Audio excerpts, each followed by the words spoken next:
Votre grâce est sur les dents. 15e chapitre. Ambition.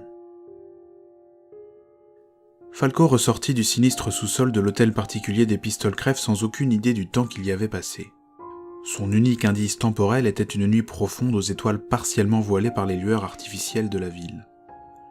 Exténué, il avait choisi de se rendre à la gendarmerie la plus proche pour se livrer aux autorités. Cela lui éviterait une arrestation dans les règles car en le raccompagnant, Grigorievitch l'avait averti qu'un mandat d'arrêt pour meurtre courait sur sa tête. Frossa l'avait prévenu, il travaillait sans filet.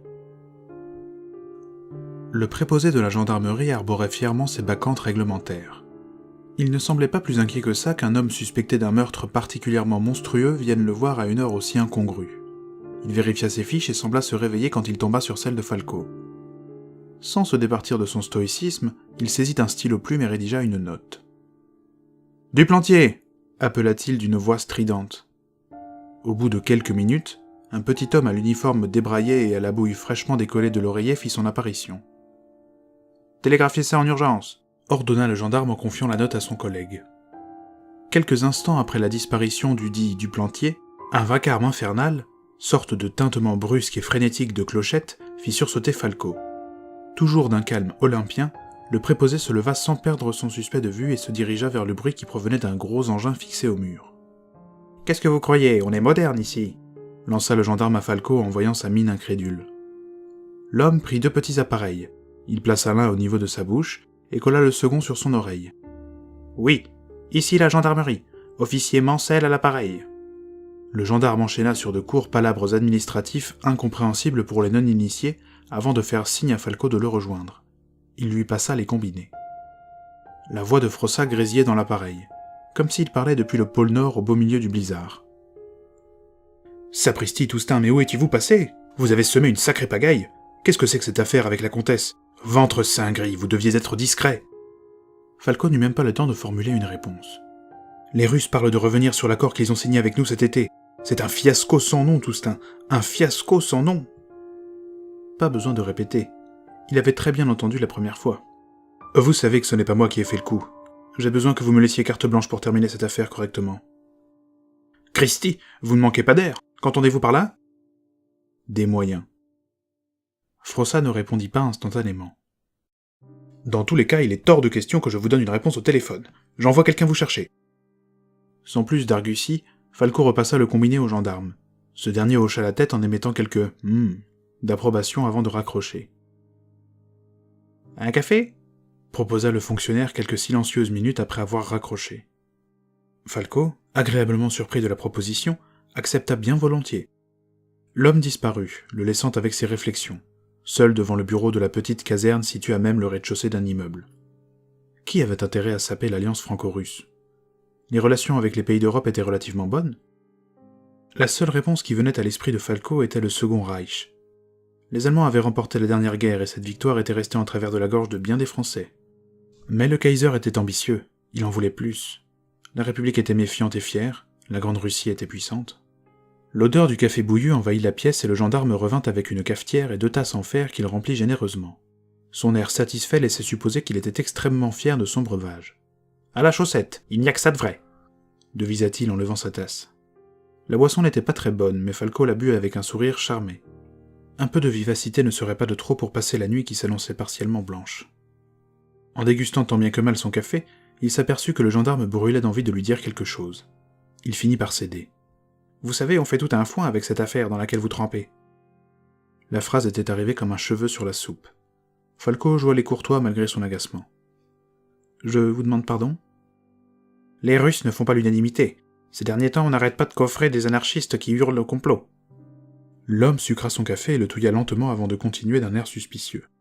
« Cette série de crimes, ce n'est pas net. On nous cache quelque chose. Même chez nous, c'est le flou. Comme si les affaires concernant les Russes étaient classées immédiatement pour que personne ne s'y attarde. Imaginez ma surprise quand on me demande de ne pas inculper le principal suspect du meurtre d'une comtesse russe. » En parlant, le gendarme passait ses moustaches entre ses doigts. Falco lui aurait volontiers raconté le fin mot de l'histoire, que Fedora était une vampire attaquée sauvagement par un lycanthrope. L'autre le croirait-il seulement ? Bien sûr que non, il lui rirait au nez. De toute façon, la confidentialité était la règle d'or dans sa branche. Il allait devoir se faire détester pour couper court au sous-entendu. « J'ai des relations qui ne me laisseront pas aller moisir au trou. Vous êtes-vous dit que les Russes n'étaient peut-être pas les coupables des meurtres ?» Le gendarme fit la moue, visiblement mal à l'aise suite à la réponse de Falco. « Je ne les accuse pas.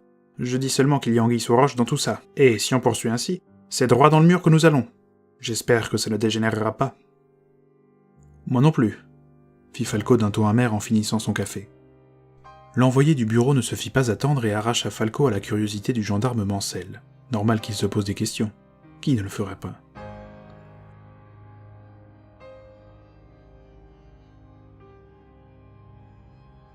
Falco ne rejoignit pas Frossat dans son bureau mais dans la grande salle de réunion, anciennement salle à manger de l'hôtel particulier dans lequel était installé le ministère.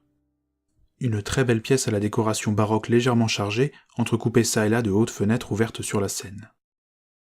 Le directeur était entouré des gros bonnets du département des affaires étranges et surnaturelles, et l'agitation, malgré l'heure tardive, laissait supposer une situation passablement désespérée.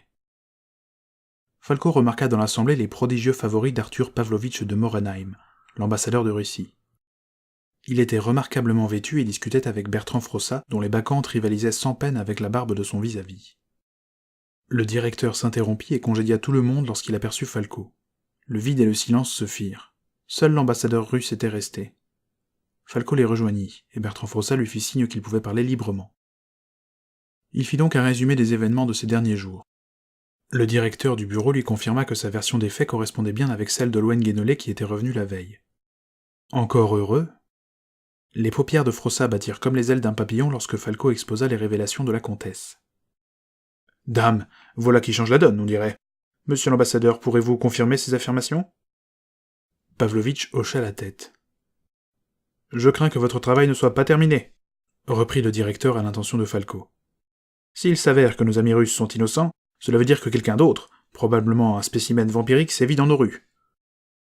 J'ai écarté la thèse d'un déséquilibré singeant le mode opératoire des vampires. Les autopsies vont contre ce sens. » L'ambassadeur russe se tourna vers Falco et s'adressa à lui d'un ton presque aussi mondain que lorsqu'il l'avait vu pour la première fois à l'hôtel d'Estrée. « En tout cas, je vous confesse que je suis fort déçu qu'un projet de transport maritime n'ait pas lieu entre Saint-Pétersbourg et Le Havre. » Falco l'était aussi. C'était presque devenu une affaire personnelle. Mais je suis infiniment rassuré de savoir que mes compatriotes ne sont pas impliqués dans les meurtres que nombre leur attribuaient. J'ai contacté le comte de Pistolcrève tout à l'heure pour lui expliquer la situation. J'ignorais que vous étiez chez lui. J'espère qu'il ne vous a point rudoyé. Falco repensa aux estocs de rapières esquivés de justesse, se disant que, d'une certaine façon, ces derniers jours avaient été placés sous le signe de la chance. Non, n'ayez crainte. Le convaincre que je n'étais pas responsable de la mort de sa sœur a été le plus dur. Ils étaient très proches, vous savez. Dans tous les cas, la guerre ouverte est déclarée avec les lycanthropes. Frossat, et son sens quasi nul du tact. Le directeur apprit à son tour ce qu'il s'était passé à Falco pendant son absence. La perquisition dans la tanière des loups n'avait rien donné. Les lycanthropes avaient dû être avertis. Elle était vide et l'issue vers les souterrains avait été condamnée. La mort de la comtesse Grigoriova avait fait grand bruit dans la presse, et la tension était montée d'un cran. Une autre goutte d'eau et le vase déborderait. Une grande réception doit avoir lieu dans quelques jours au musée Grévin, pour l'inauguration du théâtre optique, commença Frossat, la lèvre supérieure masquée par ses bacchantes de morse. Par un jeu de miroir, on projette des dessins qui s'animent. Bien que je ne saisisse pas pourquoi, la chose fait grande impression. Moi-même et des compatriotes triés sur le volet avons été invités, précisa Pavlovitch. Pas besoin d'être un génie pour comprendre que regrouper la crème de l'aristocratie russe et du gouvernement français était l'occasion idéale pour un attentat. Annuler l'événement reviendrait à perdre la face publiquement, et nous ne pouvons pas nous le permettre, expliqua Frossat. Vous comptez sur moi pour faire le service d'ordre ? Ironisa Falco. Le garde-fou, plutôt, répondit Pavlovitch. Nous sommes capables de nous défendre en cas d'attaque, surtout si nous la savons imminente. Mais il faudra la tuer dans l'œuf. La conséquence d'un attentat du même type que celui de l'ambassade serait l'anéantissement de l'alliance entre nos deux pays. Le peuple de France a déjà suffisamment de ressentiments infondés à notre égard. Une mésaventure supplémentaire mettrait le feu aux poudres. Falco avait l'impression qu'on lui avait ajouté un nouveau poids sur son dos déjà bien chargé. Frossat, qui semblait s'en être aperçu, s'empressa d'ajouter. « Étant donné la gravité de la situation, nous vous donnons carte blanche pour cette opération. Vous avez l'appui de nos services. »« Et des nôtres », compléta Arthur Pavlovitch. « Je parlerai à monsieur le comte. C'est un homme bon, malgré les maux dont il souffre. » Bien que l'ambassadeur ait parlé d'un ton assuré, Falco était moyennement convaincu. Cependant, la discrétion doit être absolue. Cette affaire est de la plus haute confidentialité, surenchérit le directeur au cas où il n'avait pas été assez clair. Un agent toqua avant d'ouvrir la grande double porte de la salle. « Monsieur l'ambassadeur, votre fiacre est prêt. »« J'arrive. »« Il faudra tout de même que vous passiez un jour à l'automobile. C'est l'avenir !» taquina Frossa. Arthur Pavlovitch de Morenheim prit respectueusement congé. « Plusieurs points me laissent perplexe. » Frossa leva le sourcil pour indiquer à Falco de continuer. « Tout semble réglé comme sur du papier à musique. Le meurtre de Fedora, notre sauvetage in extremis juste après la mort d'Agnès Basselone. Je pense que le seul bémol de cette affaire, c'est que je ne sois pas mort. Si je ne l'avais pas convaincu, le comte Grigorievitch m'aurait fait passer l'arme à gauche. Si vous ne l'aviez pas convaincu de quoi? Que je n'avais pas assassiné sa sœur, puis d'unir nos forces pour la venger. C'est la seule fausse note dans le plan de nos adversaires, et elle nous donne un coup d'avance. » Le directeur sembla enfin prendre conscience que Falco avait réellement risqué sa peau depuis qu'il l'avait reçu pour la première fois dans son bureau. « Grigorievitch peut être notre allié, mais c'est une alliance de circonstances, » précisa Falco. « Naturellement. Qu'avez-vous prévu de faire » s'enquit le directeur. Falco expliqua à Frossa les grandes lignes d'un plan qu'il avait commencé à méditer à la gendarmerie. « Mais ça ne fonctionnera pas. Et il vous reste encore bien des inconnus à résoudre dans votre équation. » « Faites-moi confiance, je trouverai des solutions. Laissez-moi seulement le loisir d'une correcte nuit de sommeil. J'aurai besoin, en plus de ce que je vous ai demandé, d'un peu d'aide, alors prévoyez une paire de bras pour me seconder. »« Que d'exigences! Vous n'êtes pas duc pour rien !»« Ce sont des exigences bien dérisoires si vous voulez éviter la guerre. » Il n'était pas dans la nature de Falco d'être aussi incivil, mais après un séjour dans un caveau, une promenade nocturne en forêt et quelques coups de dés avec la mort, il était relativement à fleur de peau. Frossa semblait conciliant. Il nota soigneusement les demandes de Falco sur son calepin relié de cuir. « La priorité est de retrouver les auteurs des meurtres et de découvrir les véritables intentions des lycanthropes, » résuma Falco. « Vous prêchez un converti, mais nous n'avons rien de rien sur ces affaires. Pensez-vous que l'assassin de la comtesse soit le même que celui qui sévit ces derniers temps ? Il faut chercher, tout reprendre à zéro. Je ne saurais pas vous dire. Le mode opératoire semble différent, mais la victime l'est aussi. Avez-vous interrogé le personnel de l'hôtel ? Évidemment, selon nos conclusions, la comtesse est morte peu avant l'aube. Aussi étrange que cela puisse paraître, personne n'a entendu quoi que ce soit et rien de suspect n'a été observé à la réception. Pas d'allées et venues d'étrangers, ni quoi que ce soit de la sorte. Qui a découvert le corps ? Frossa semblait réfléchir. La femme de chambre. Vous avez son nom ? Réactif comme à son habitude, Frossa jeta un coup d'œil à son calepin. Une certaine Dora Tannberg. Vous la connaissez ? En quelque sorte. Pauvre fille. Après un instant de compassion, Falco se ressaisit. Je pense que pour l'instant, la meilleure piste que nous puissions suivre est celle de l'ouvrier tué à la Villette le soir de notre première expédition chez les lycanthropes. C'est là qu'il doit y avoir le plus de témoins potentiels. Vous parlez de monsieur Marcel Guignon ? Oui, je vous enverrai son dossier. Il me semble que la dernière fois qu'on l'a aperçu, c'était au Belladone, un bistrot du 19e. Mais le cadavre en était franchement pas beau à voir, même pour un bourlingueur au cuir tanné tel que moi. Très bien, j'irai faire un tour demain.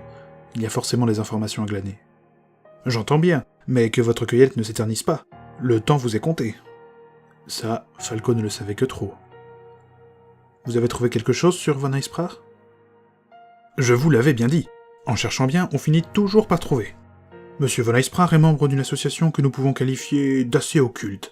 Elle se nomme l'Irminsul Gesellschaft. La société Irminsul, traduit Falco.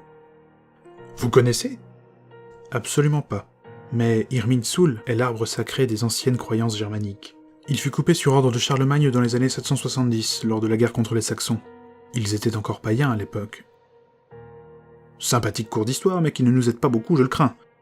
Nous n'avons pas pu apprendre grand-chose sur cette association, si ce n'est qu'elle semble dirigée par un certain Karl Maria Willigut. Ce nom ne dit rien à Falco.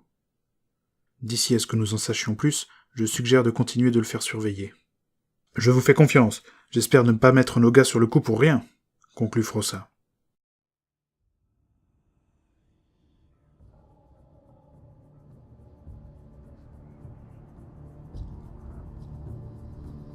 Qui était cet étranger ? Cette question taraudait Jacques Bragna. Son succès avait été de courte durée. À peine avait-il vaincu Agnès, cette inconsciente qui menait la meute à sa perte, qu'il avait été destitué sans même s'être battu. Et ceux qui le connaissaient savaient que le combat et la bravoure étaient des vertus qu'il cultivait de longue date. Mais ce loup avait tout ébranlé en lui. Sa transformation était parfaite, son port impeccable. Jamais il n'avait vu tant de noblesse chez un lycanthrope. Il était même capable de communiquer par l'esprit. Agnès n'aurait jamais pu faire une telle chose. Jacques avait entendu des mots d'une voix irréelle résonner dans sa tête. L'heure du loup a sonné. Son instinct avait pris le dessus et il s'était soumis, sans réfléchir, simplement parce qu'il le devait. Sa nature l'exigeait. Personne n'avait vu ce loup auparavant. Il n'était pas revenu depuis l'autre nuit, mais tous attendaient impatiemment son retour. Sans savoir pourquoi, toute la meute s'était mise en route vers un lieu que tous avaient deviné, là où la blanche dame garde ses trésors. Autrement dit, la ruine d'un château du début du millénaire au sud de la capitale. Ils avaient rencontré là-bas des loups solitaires ou des membres d'autres meutes lointaines. Tous disaient la même chose, avoir entendu comme un appel leur disant de venir cette nuit à cet endroit précis.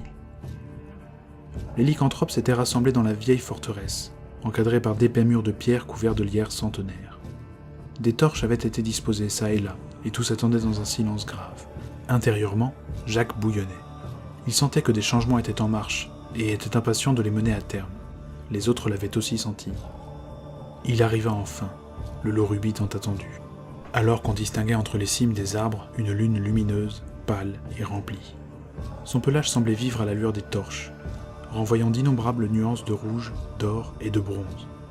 Il était apparu au sommet d'un mur décrépit et d'un bond gracieux avait sauté dans la cour remplie par les hybrides avant de se frayer un chemin entre eux jusqu'au centre.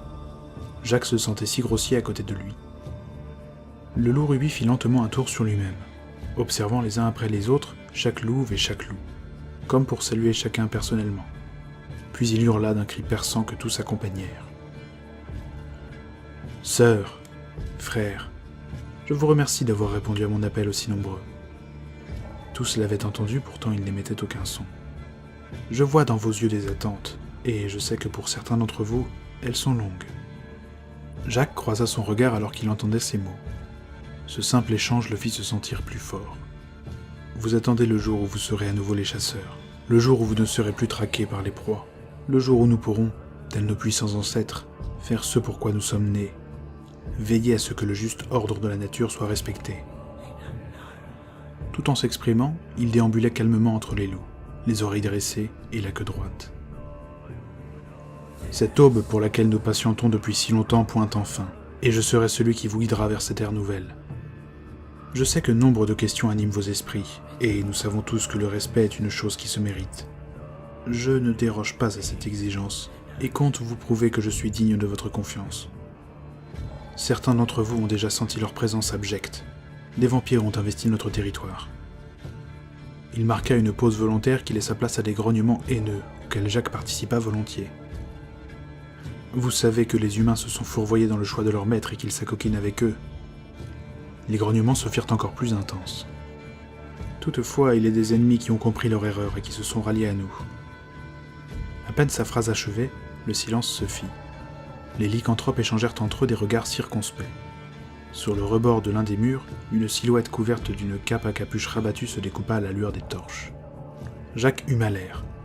Son prodigieux odorat n'avait jusque-là rien détecté, mais là, s'était immiscée une odeur âcre qu'il ne connaissait que trop bien. Celle des ennemis mortels, les vampires. Qu'est-ce que cela voulait dire? La silhouette fit un pas de plus vers eux. Une sorte de trouble lancinant avait envahi les lieux. Était-ce un piège? La capuche retomba, dévoilant le beau visage d'une femme à la peau pâle. Ses cheveux sombres étaient attachés en une queue de cheval. Jacques ne put s'empêcher de remarquer que cette dernière avait la forme élancée d'une virgule.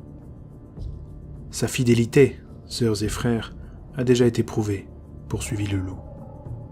Son ton était péremptoire. En temps normal, Jacques aurait été outré, comme la plupart de ses congénères. Amener la pire des menaces parmi eux, dans un de leurs sanctuaires, jamais il n'aurait pu tolérer une telle chose. Mais là, c'était différent. Il avait une confiance totale envers son nouveau maître. Il devait avoir ses raisons pour amener cette femme ici, et Jacques ne se sentait pas le droit de les contester. Comme tous les lycanthropes présents dans les ruines d'ailleurs. Dans quelques jours, tous ceux qui n'auront pas eu la présence d'esprit de se soumettre à nous seront morts. Alors, mes amis, la chasse débutera. Tant de temps que Jacques attendait, Tous ses espoirs se concrétisaient enfin. Jamais il ne s'était senti autant épanoui. Il n'avait qu'une seule hâte, que la chasse commence.